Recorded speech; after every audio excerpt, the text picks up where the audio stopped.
저는 올해 62살 박영미라고 합니다. 제 인생에는 오직 한 남자, 남편 김진태밖에 없었습니다. 22살에 시집와 40년을 그림자처럼 살았습니다. 남편의 성공이 제 행복이었고 남편의 기쁨이 제 기쁨이었습니다.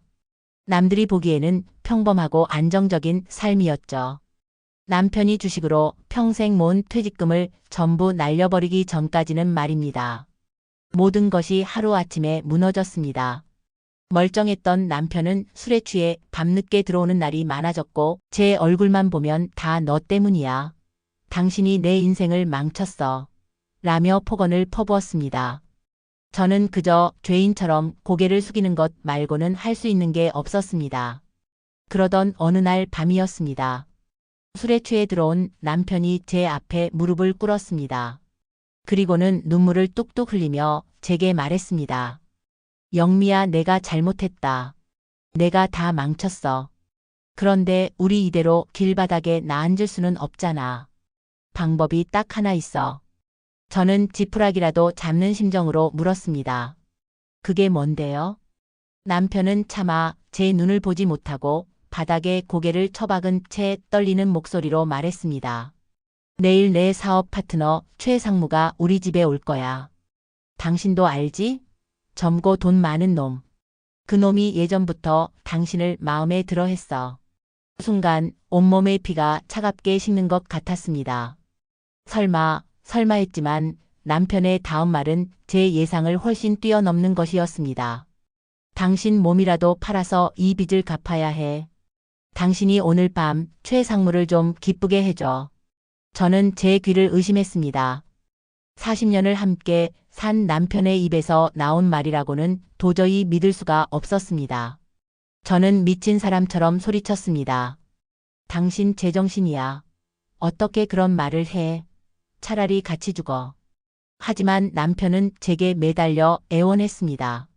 한 번만, 딱 한 번만 눈 감아주면 이 빚 다 갚고 내가 평생 당신 발 닦개로 살게.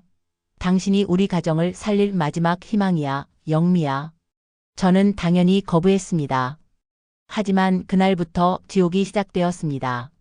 남편은 밥도 먹지 않고 칼을 들고 와 제 앞에서 죽겠다고 협박을 했습니다. 제가 이 모든 불행의 원흉인 것처럼, 제가 가정을 파괴하는 악녀인 것처럼 저를 몰아세웠습니다. 결국 며칠 밤낮으로 이어진 심리적 압박과 협박에 저는 제 영혼이 부서지는 것을 느꼈습니다. 저는 가정을 지키기 위해 제 자신을, 제 인생을, 제 모든 것을 버리기로 했습니다. 약속한 날 저녁, 남편은 제게 야한 속옷을 건네며 마치 업소 여종업원에게 지시하듯 말했습니다. 최상무 오기 전에 이걸로 갈아입고 침실에서 기다려. 절대 실수하면 안 돼. 그날 밤 남편은 정말로 젊은 사업가를 제 침실로 밀어 넣었습니다. 저는 수치심에 고개도 들지 못했습니다. 남자가 제게 다가와 옷을 벗기려는 순간 저는 공포에 질려 눈을 질끈 감았습니다. 그리고 저는 굳게 닫힌 문 밖에서 남편이 숨죽여 우리의 소리에 귀 기울이고 있다는 것을 직감했습니다. 그 남자의 몸이 제 위를 덮쳤을 때 저는 아무것도 느낄 수 없었습니다. 제 영혼은 이미 몸을 떠나 굳게 닫힌 문 너머에서 귀를 기울이고 있을 남편이라는 악마를 저주하고 있었습니다. 40년간 함께한 세월, 그 모든 것이 이 하룻밤의 굴욕으로 제가 되어 흩날리는 기분이었습니다. 시간은 지옥처럼 더디게 흘렀습니다. 얼마나 지났을까? 남자가 만족한 듯 씻으러 들어간 사이 남편이 조용히 문을 열고 들어왔습니다. 저는 그가 제게 다가와 미안하다, 여보라며 눈물을 흘릴 것이라 아주 잠시 찰나의 순간 동안 기대했습니다. 하지만 그의 첫마디는 제 남은 영혼까지 파괴해버렸습니다. 어땠어? 그놈 만족했대? 남편의 눈에는 죄책감이나 미안함 따위는 없었습니다. 오직 자신의 계획이 성공했는지 확인하려는 사업가의 탐욕만이 번뜩이고 있었습니다. 저는 대답할 힘도 없어 그저 이불을 뒤집었었습니다. 남편은 그런 제 어깨를 툭 치며 말했습니다. 수고했어. 이걸로 우리 빚 반은 갚은 거야. 그날 이후 지옥은 일상이 되었습니다. 남편은 주기적으로 손님들을 제 침실로 끌어들였습니다. 어떤 날은 늙은 중소기업 사장을, 어떤 날은 젊은 벤처 투자자를. 저는 마치 영혼 없는 인형처럼 남편이 짜놓은 각본에 따라 그들을 받아내야 했습니다. 제 삶은 완전히 망가졌습니다. 하지만 시간이 지나면서 저는 무언가 이상하다는 것을 느끼기 시작했습니다. 남편은 남자들에게 돈을 받아오는 것 같지 않았습니다. 오히려 그들이 돌아간 뒤 혼자 방에 틀어박혀 무언가를 보며 희열에 찬 웃음을 터뜨리곤 했습니다. 그러던 어느 날 아침이었습니다.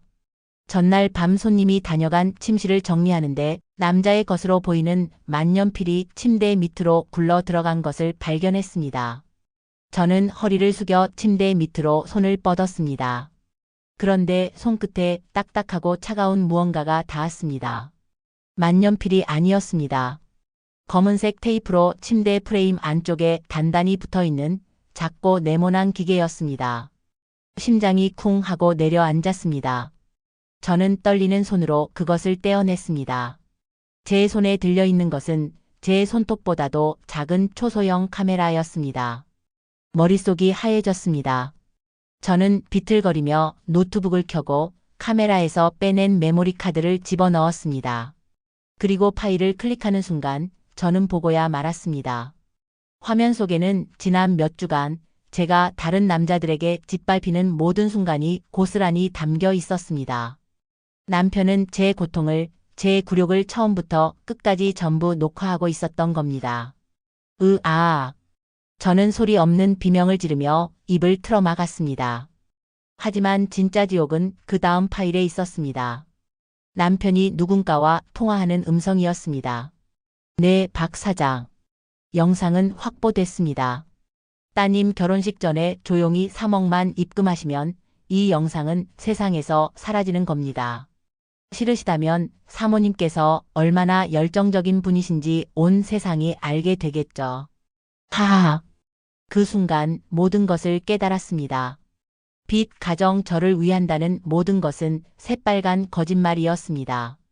남편은 저를 미끼로 이용해 남자들을 유혹하고 그 영상을 찍어 협박하며 돈을 뜯어내는 거대한 범죄를 꾸미고 있었던 겁니다. 제 뜨거운 아랫목은 가정을 지키기 위한 희생이 아니었습니다. 남편의 추악한 사업을 위한 상품이었을 뿐입니다. 그리고 침대 밑에서 제가 찾아낸 다른 그것은 그 모든 진실을 담고 있는 지옥의 증거였습니다. 눈물이 멎었습니다. 온몸의 피가 차갑게 식으며 심장 깊은 곳에서부터 시퍼런 분노가 용솟음쳤습니다. 그 순간 남편의 착한 아내 박영민은 죽었습니다. 그리고 복수의 화신이 바로 그 지옥의 침대 앞에서 태어났습니다. 그날 이후 저는 다른 사람이 되었습니다. 예전처럼 남편 앞에서 눈물을 흘리거나 순종적으로 굴지 않았습니다. 대신 아무것도 모르는 바보처럼 영혼 없는 아내를 연기하기 시작했습니다. 남편은 제 변화를 전혀 눈치채지 못했습니다. 그는 여전히 자신이 이 모든 판을 짜고 있는 유일한 설계자라고 착각하고 있었죠. 저는 복수를 위해 차근차근 움직였습니다. 먼저 침대 밑에서 찾아낸 카메라의 모든 영상과 남편의 협박, 통화 녹취 원본을 제 개인 클라우드와 USB 여러 개에 백업해 두었습니다. 이것이 제 가장 강력한 무기가 될 테니까요. 그리고 저는 남편의 다음 타겟에 대해 조사하기 시작했습니다. 남편은 제게 다음 주에는 제2건설의 최 대표가 손님으로 올 거야. 아주 거물이니까 실수하지 마. 라고 말했습니다. 저는 인터넷을 통해 그 남자에 대해 샅샅이 뒤졌습니다. 최 대표는 부정한 방법으로 다른 중소기업들을 무너뜨리고 회사를 키운 악질적인 인물이었습니다. 그리고 저는 기가 막힌 사실 하나를 더 발견했습니다. 20년 전 저희 아버지가 운영하던 작은 공장을 부도나게 만든 장본인이 바로 그 최 대표였습니다. 온몸에 소름이 돋았습니다. 이것은 단순한 복수가 아니라 신이 제게 주신 심판의 기회였습니다. 저는 최 대표에게 남편 몰래 개인적으로 연락을 취했습니다. 공중전화를 이용해 흔적을 남기지 않았습니다. 최 대표님, 저는 김진태 사장의 아내입니다. 드릴 말씀이 있습니다. 최 대표는 처음에는 저를 경계했지만 제가 남편의 협박 계획을 알고 있으며 오히려 자신이 그를 도울 수 있다는 뉘앙스를 풍기자 흥미를 보였습니다. 우리는 은밀하게 만났습니다. 무슨 꿍꿍이시죠, 사모님? 당신을 돕고 싶어서요. 그리고 제 남편에게 복수하고 싶어서요. 저는 최 대표에게 남편의 계획 일부를 알려주며 제가 그의 편에 서는 척 연기했습니다. 그리고 제안을 하나 했죠. 남편은 당신과의 영상을 찍어 5억을 요구할 겁니다. 하지만 제가 그 영상 원본을 당신에게 넘겨드리겠습니다. 대신 당신은 제게 10억을 주셔야 합니다. 최 대표의 눈이 빛났습니다.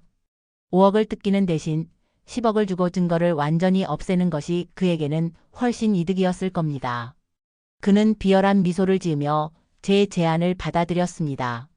사모님, 보기보다 대담하시군요. 좋습니다. 그렇게 합시다.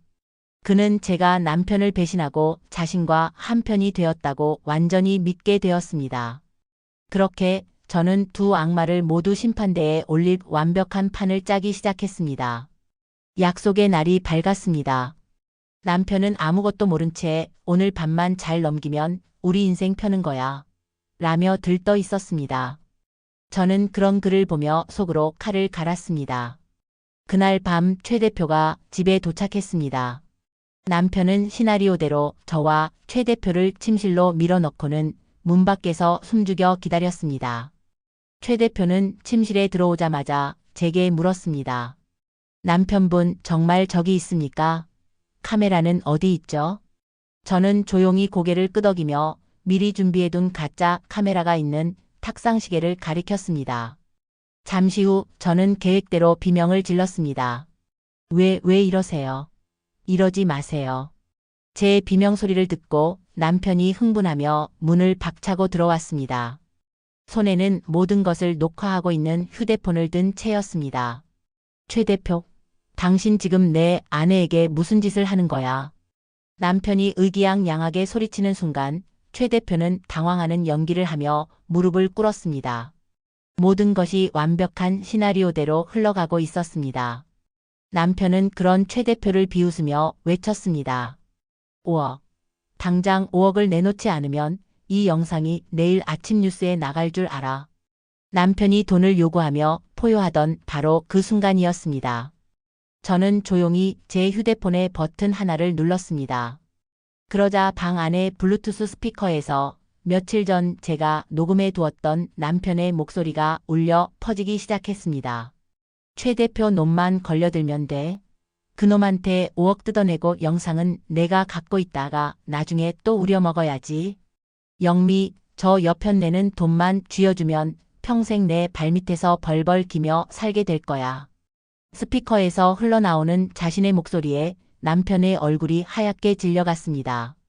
최 대표 역시 어리둥절한 표정으로 저와 남편을 번갈아 쳐다봤습니다. 저는 얼어붙은 남편에게 다가가 차가운 미소를 지으며 말했습니다. 여보, 당신이 짠 연극은 여기까지야. 이제부터는 내가 만든 무대가 시작될 거거든. 스피커에서 흘러나오는 자신의 목소리에 남편의 얼굴은 사색이 되었습니다.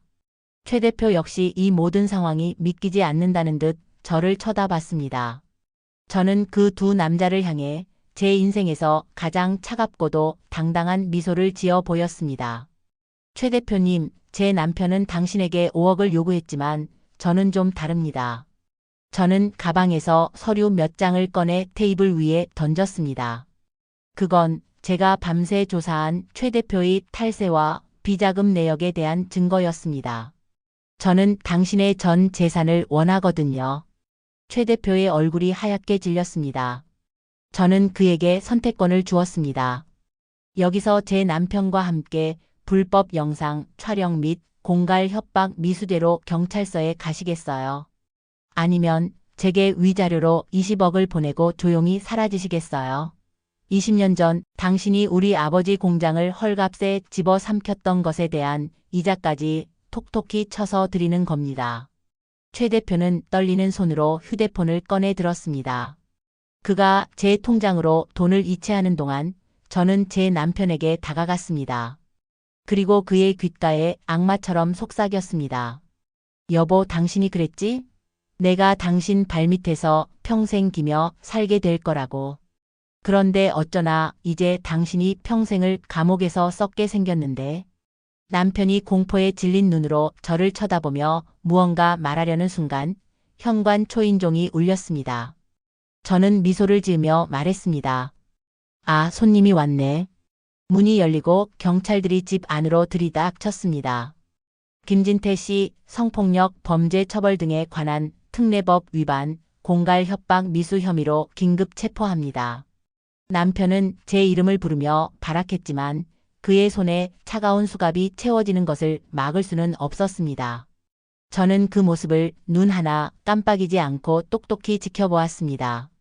1년이 흘렀습니다. 남편은 재판에서 징역 7년형을 선고받고 교도소에 수감되었습니다. 저는 당연히 이혼했고 남편의 남은 재산까지 모두 위자료로 받았습니다. 악마 같았던 최 대표는 거액의 돈을 잃고 사업에 큰 타격을 입었다는 소식을 들었습니다. 저는 그 돈으로 작은 건물을 하나 샀습니다. 그리고 그곳에 저처럼 남편이나 가족에게 고통받은 여성들이 언제든 찾아와 쉴 수 있는 쉼터를 만들었습니다. 얼마 전 쉼터에 새로 들어온 한 젊은 여자가 제게 물었습니다. 대표님은 어떻게 그 모든 지옥을 이겨내셨어요? 저는 창밖의 햇살을 바라보며 아주 오랜만에 진심으로 웃었습니다. 나는 아무것도 이겨내지 않았어요. 그냥 내 인생의 주인이 누구인지 되찾아왔을 뿐이에요. 평생을 남편의 아내로만 살았던 박영민은 죽었습니다. 이제 저는 제 이름 속 자만으로도 충분히 빛나는 사람이 되었습니다. 지옥의 가장 밑바닥에서 저는 비로소 제 자신을 구원했던 겁니다.